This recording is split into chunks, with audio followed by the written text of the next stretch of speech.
Arcade Heroes.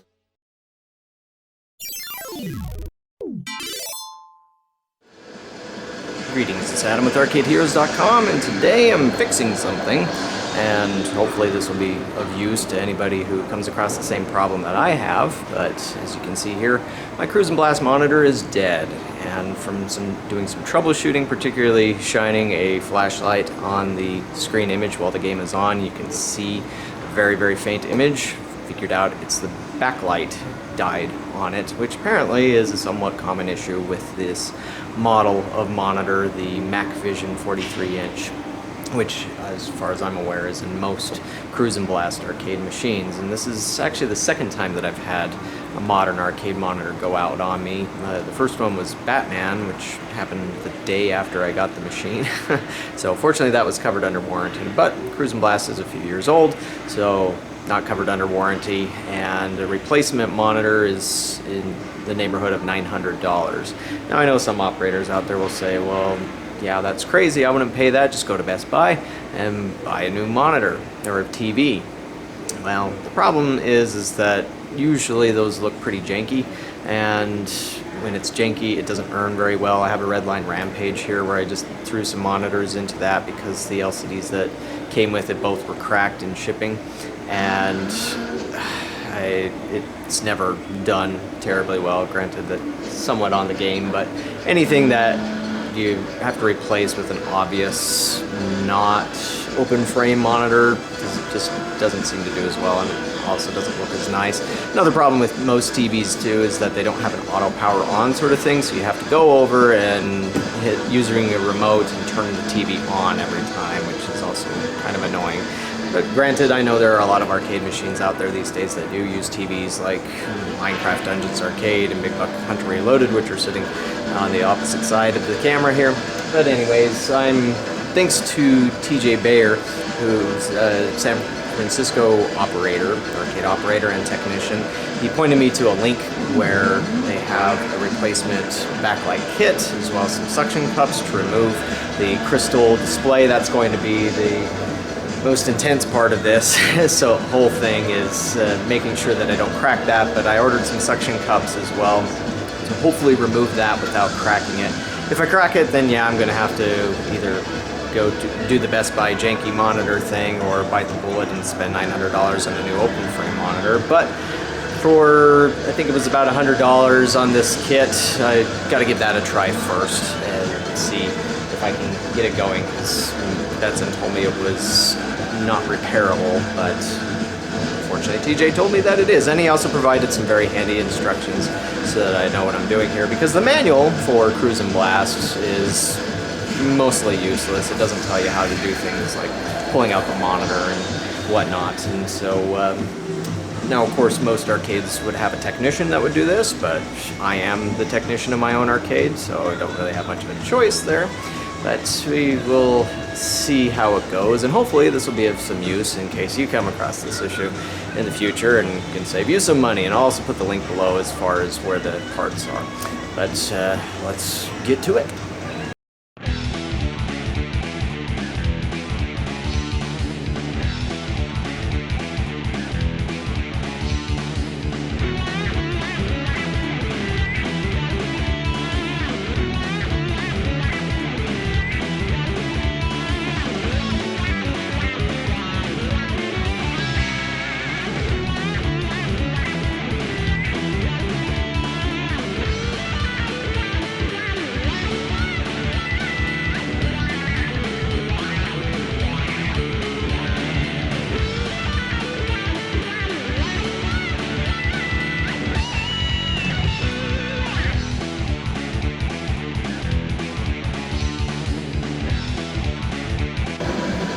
Okay, didn't feel myself pulling it off up there and onto this cart. It's too difficult, but TJ did say that it's better to do this solo instead of having two people. I guess just as long as you can handle the weight of this, because it's a bit heavier than it looks, but managed that. So I didn't bring a folding table, so I'm going to have to do this on my air hockey table, so we'll take it over there.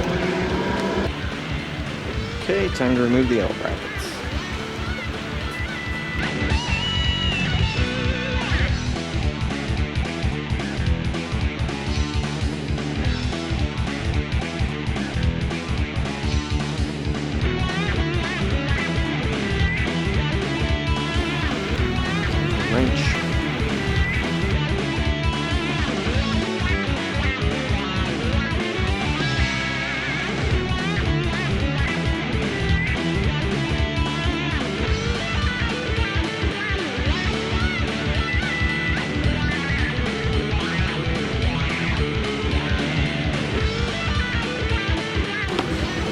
this is hard to see in the low light, but I need to remove this foam, which is sticky on one side. To try and remove it to reuse again. But there's also some black tape underneath that too, so we'll try that now.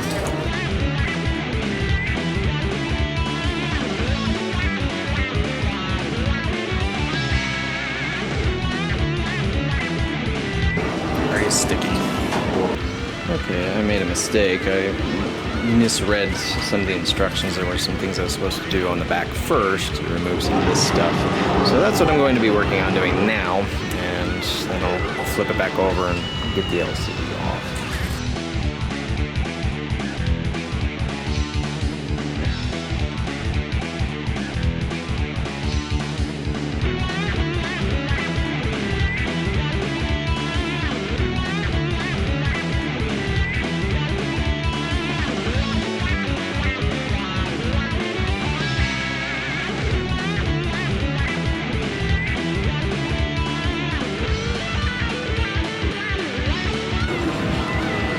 With so many screws out and about, and me being generally terrible at keeping track of them, I decided I'm going to use some electrical tape and just kind of fasten each screw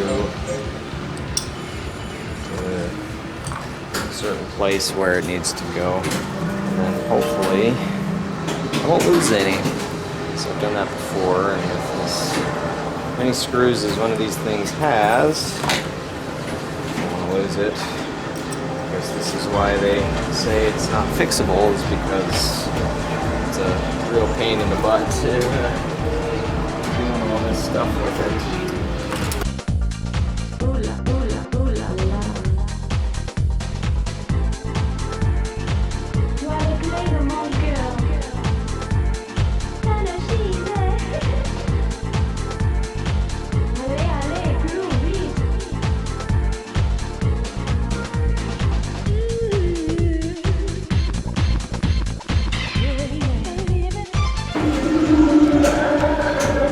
So you see here, we've got this ribbon cable plugged into there, which needs to be removed so that I can get that out. And the same thing with the power supply here to get access to things that are holding the LCD panel in place. Okay, so just using this little flathead screwdriver here, just pushed up on the little tab on each one of these gently, and then there was that connector that I showed you there, which is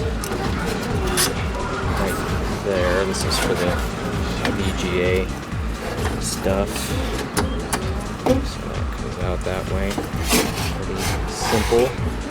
And then for the power, just got this here. Unfortunately, my camera's got the best tripod for this. So let's see if I can get at this here.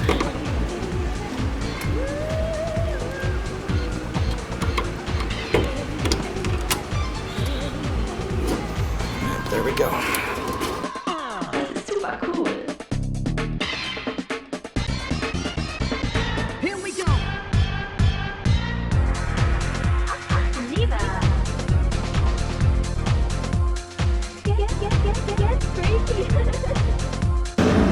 Okay, I got the power supply removed, although I don't know if I really needed to do that.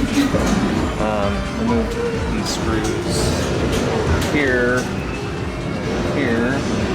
There's two little screws there and there. Sorry about the shadow. And now, just in the process of removing these big screws here.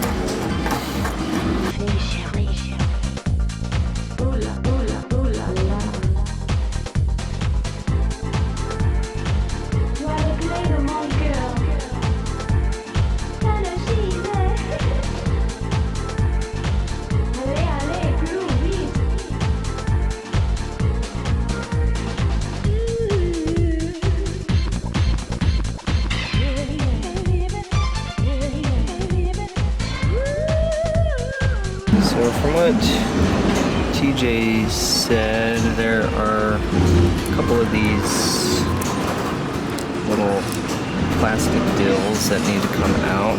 Looks like one here, here.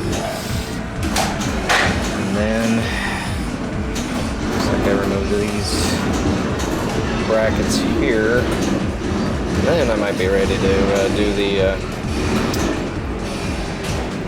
remove the LCD, the crystal display.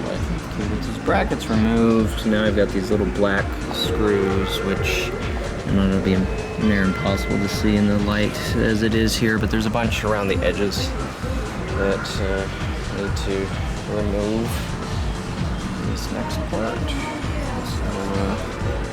So what I'll do here, but don't need to film all removing the screws, just I guess pointing out which ones are being removed.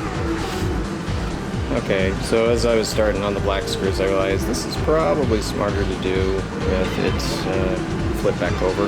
So I'm making sure using a foam pad, flipped it. I just hope I haven't cracked anything on the LCD, as I am trying to be very careful. It's very, very fragile, very easy to break.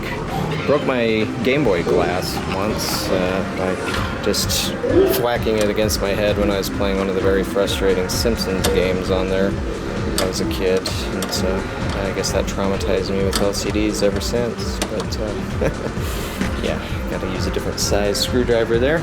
But again, I'll come back after I remove this frame. Okay, those screws removed.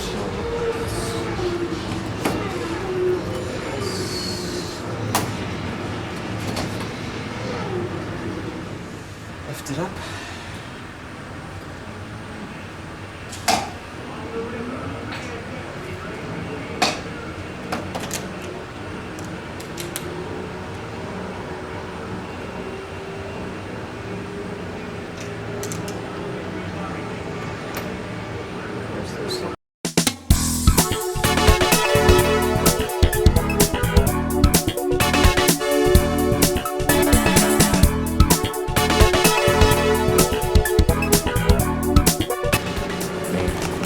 Getting closer. The circuit boards here look like they're just held in with tabs. Some simple tabs. Oops. Just gotta remove these, I guess. I don't see any screws. Yeah, there we go. Sorry. Camera work's not that great when I'm doing this one-handed, but yeah, just there's some black tabs here holding these circuit boards in. So just remove this other one here, and then we should be good to go. Okay, I had to go help somebody, and then came back and pulled that circuit board off and moved the LCD over there. It's hard to see. Now to remove the black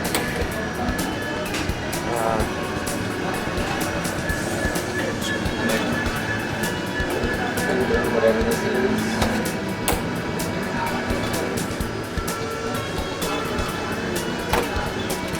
It's a plastic thing.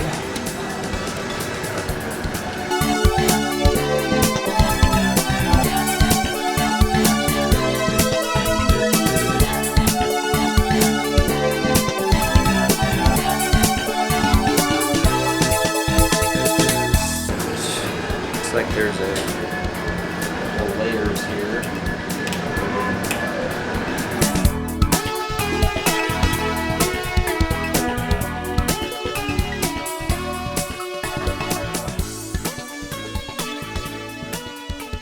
Here are the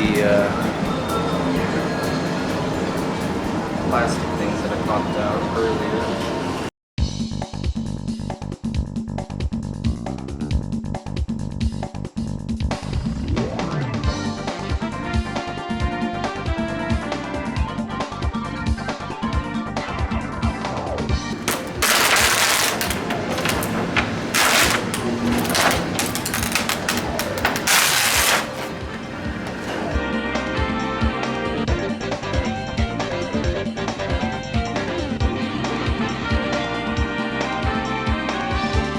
LED strips.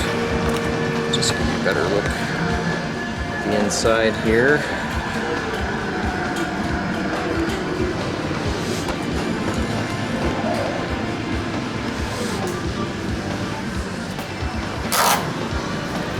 Using a tiny screwdriver to let me zoom in here. Got these little connectors, and they look pretty fragile. So there we go. Yeah, I don't need to really use that.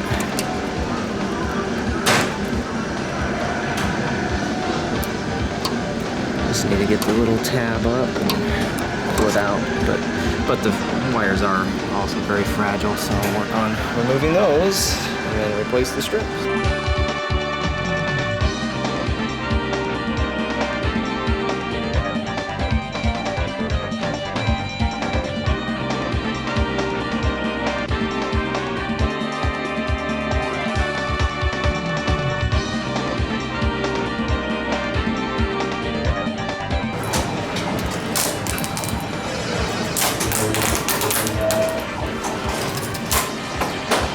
There's the LED strip.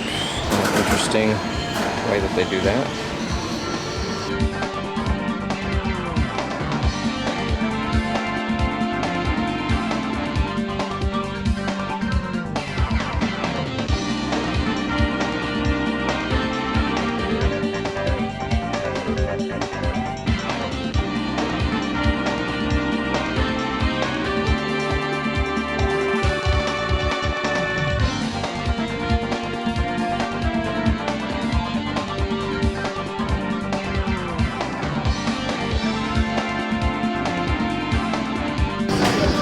And looking at them, they look exactly the same.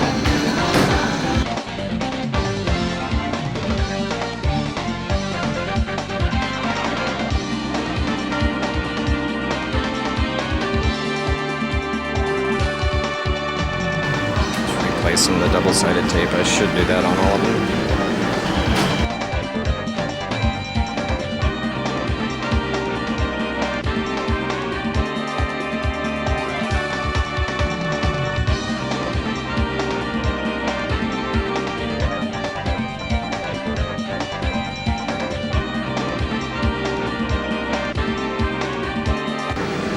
Okay, so that's done now. I wasn't able to film part of that because my battery's low. That's got all these connected back, got some double-sided tape. So now it's time to put it back together and then get it back in the game and hope it works.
Now this part I have to be very careful on from what TJ said, because there's always a possibility of cracking the LCD putting it back.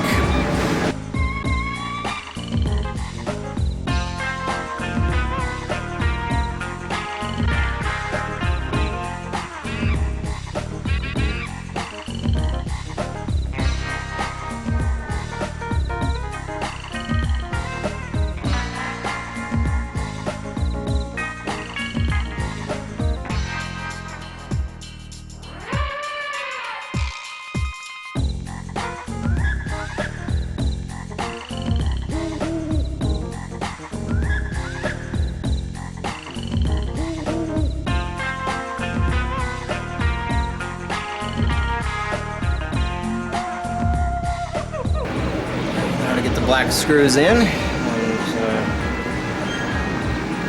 yeah, I'm just hoping I didn't crack it or just damage any pixels doing that. But first time, I guess.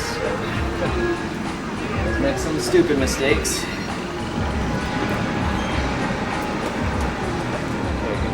Flip it over and start putting this stuff in place.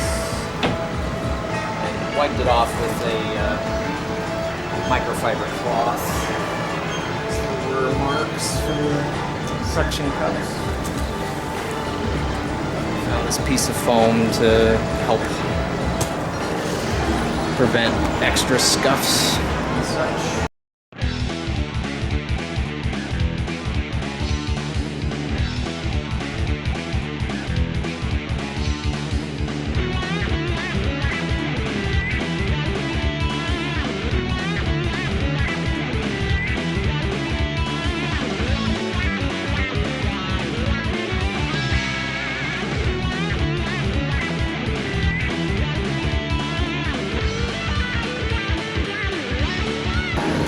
Down here, might as well reattach these.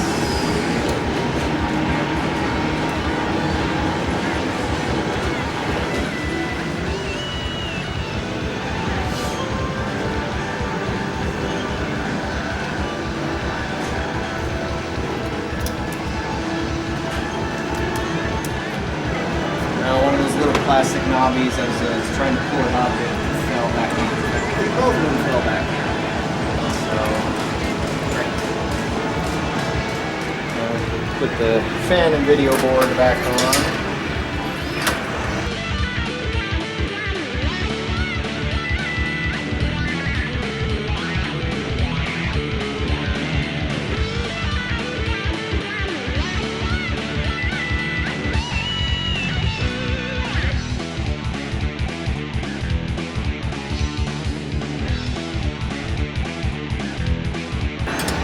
Grounding wire here, and on the darkness can't see it, but screw through that.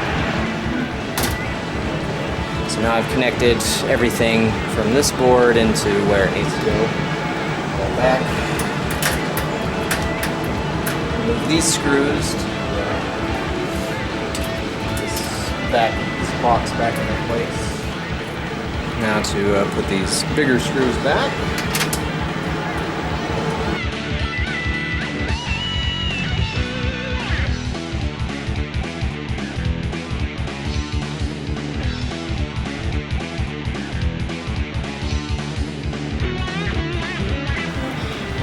Tiny screws for mounting the monitor boards, the monitor menu board here fell off. Hopefully it'll pop up here. Now I have these really tiny screws to put back along the sides here.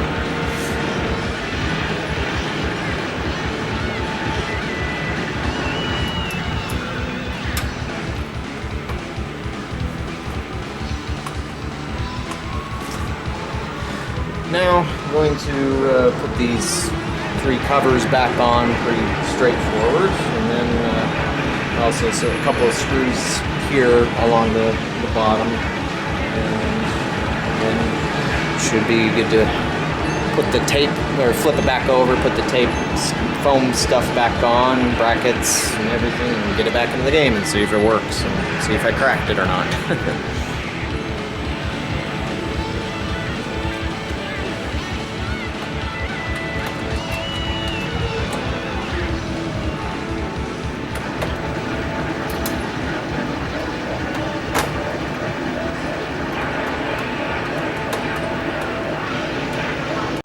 Okay, now to put the tape and foam padding back on. This won't look so great, but fortunately I think it's going to be all covered up by the metal frame, so it won't be too bad.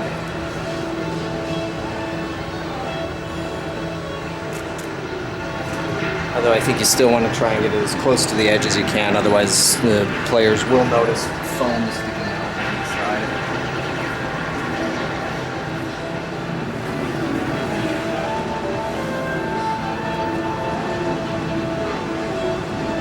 tape's pretty sticky.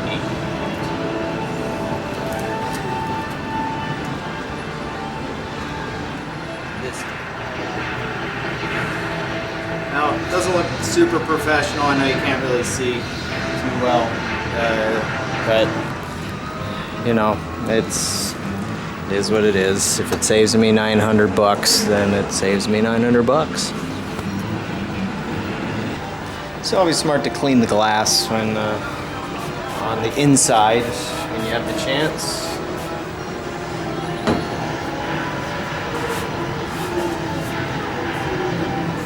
Especially if you had a fingerprint on the inside of it, and you can't then go and fix that afterwards very easily. All right, back over.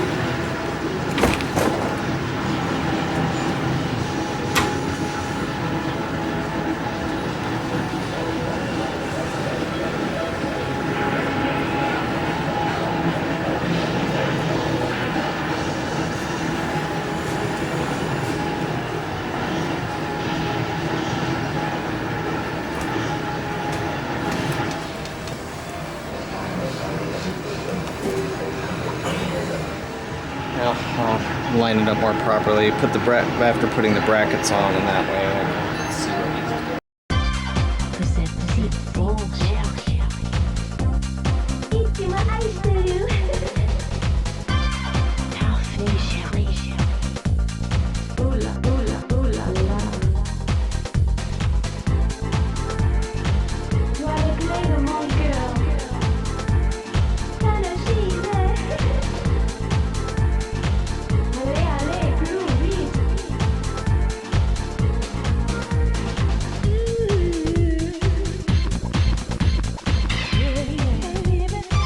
Okay, big moment of truth.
how good the image is.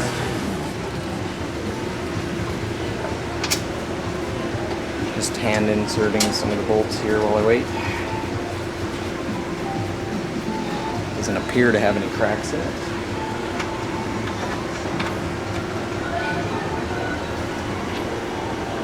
Hallelujah. Whew, gosh. And TJ said it would take 3 hours, but since that was my first time and I had to manage some things here at the arcade, it was actually like 5, almost 6 hours. But hopefully I never have to do this again, but if I did, then it would be faster. But hey, save myself $800-ish on buying a replacement, so hopefully this works for the rest of its days. Well, thanks for watching, and hopefully that was useful or interesting, and we'll catch you on the next video.